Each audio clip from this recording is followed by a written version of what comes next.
I think my fall is one going good, just trying to get better on with the receivers and with the team, just trying to help find my role in this year's team, so to help the team win.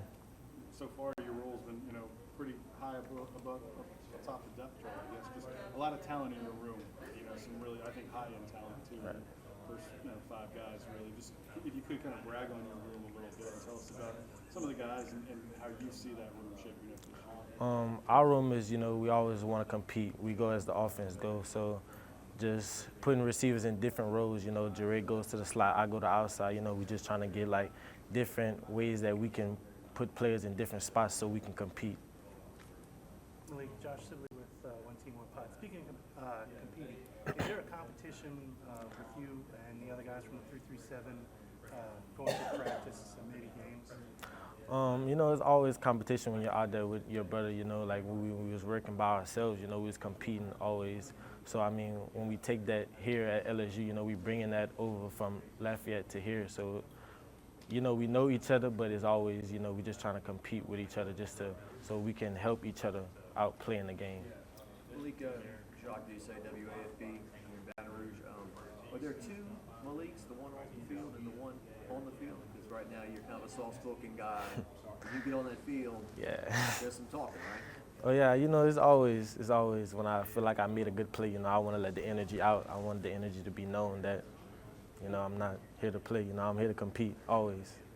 In the spring, when you were running some one-on-ones with some of those new guys like Moshe and Brooks, yeah, we said, hey, it's going to take you a while, Do you make those guys better too? Always. They make me better every day, me and Greg go at it every day, He's making me better as a player. I'm making him better, We compete at the highest level. So I say when we go at practice, always we're going 100%. It's not me trying to do something to him. It's always just about us competing. And we shake hands afterwards, after practice, good stuff, trying to get better every day as a unit. What does Landon bring to the table for y'all? Coach Hicks brings energy, a lot of energy. He's always on 10 when he come out. So he help us get our energy flowing in practice. Because if he helping us get our energy, we can stay focused through practice to have our energy stable up. Because if we low, then the team low. Because we go as a team go. Seems like a lot of accountability too. Right. Attention to detail with him. Yes, sir. A lot of. You got to stay focused with Coach Hank. He always asking you questions, just trying to give you a different look, just trying to keep your head like strong, just look when the game going. What's Coach Hankton like when he's mad and fussing at you?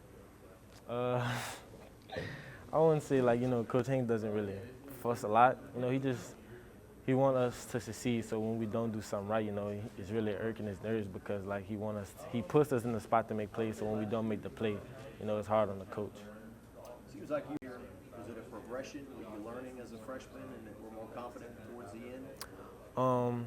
I say as I started making plays on in the season, the game started slowing down, and I actually started learning different coverages in the defense, and somebody had to step up in the offense since Keyshawn had went down. So me and Jarrett took that role and to just keep the energy up in the receiver room, and we just had to make plays when it was time. How good is it to have Keyshawn back? Just what kind of leadership does he provide in that room? It's good to have Keyshawn back. We need Keyshawn on the outside, just to have that spot. And he takes defenses around because, they have to look around. So just having him back, he took the role of accountability, being a leader with number 7. So, him being a leader, when we see him do something right, he always energizing the receivers to go harder. Does he have an accent? Does he have an accent? Nah. I don't know. I guess I'm used to him because we're around the same area. Yeah. These wide receivers are interchangeable, you feel like. We throw these 4 out, we throw these 5 out, nothing changes, no drop-off. Is that the way you look at it? Yeah, we always have to have another person in the same spot, just to compete at the high level. His game might not be the same, but when we put him in, he can add a different sauce in his game to just compete with the offense. What about Landon Albietta? What are you seeing out of him so far? Landon is learning. He just came in.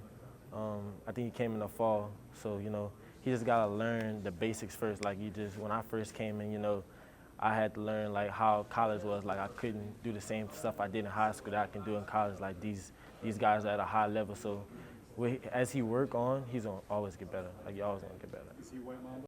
Maybe defenses, because the wide receivers are so good, they may be keying in on you guys, and that may open up some things for like John Emery and Noah Kane, your running backs in the passing game. How do you think those guys can handle, catching the ball? Oh, I think they've been working on their hands like pretty lately. Like me and John and Jack go work on the jugs. Like their hands pretty good to say they're running backs, and that's not taking any offense to their hands as running backs. Brian Thomas, he's so quiet, right? I mean, like, is he a part of the room? Is he different from the room? And what do you think this could be his breakout? I don't know. Brian, outside he may be quiet, but when he's in the room, he's pretty talkative. Like everybody has a different personality when they get in front of like a room. So he's pretty quiet, but when he's out with like his friends or like the receivers, he's pretty talkative. And what about his year? I guess. What do you see in his game? Well, I see his game. I think we're all gonna have a breakout. Like we're gonna rotate so much. So guys are able to make plays like different areas. So it's gonna be good for them.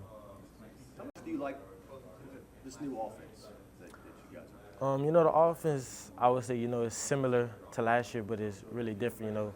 Certain signals are different. It's the same thing. Like we bring up film from last year that we ran, but it was just called different. So, and certain stuff are added that was different from last year. But this offense I think, is pretty good. I feel like the coach of y'all would understand it. Right. Yes, sir. We take stuff from Coach Denbrock, Coach Hank, Coach Kelly offense. We all added into one. A game like Florida State in the Superdome, nationally televised, only game that day, create urgency every practice. It's gonna be the only game on, so like everybody's gonna be keen on that game. So we have to come out like ready with urgency. Like we just can't play around. You can't come out slow. Everybody's gonna be watching to see what we can do this year. New coaching staff, new players. So we're gonna have to come out with fire. You've never been to Superdome, huh? Nah, I never been. I wanted to go in high school, but just never had the time to go play. So this one's gonna be an experience for me, and I'm ready for it.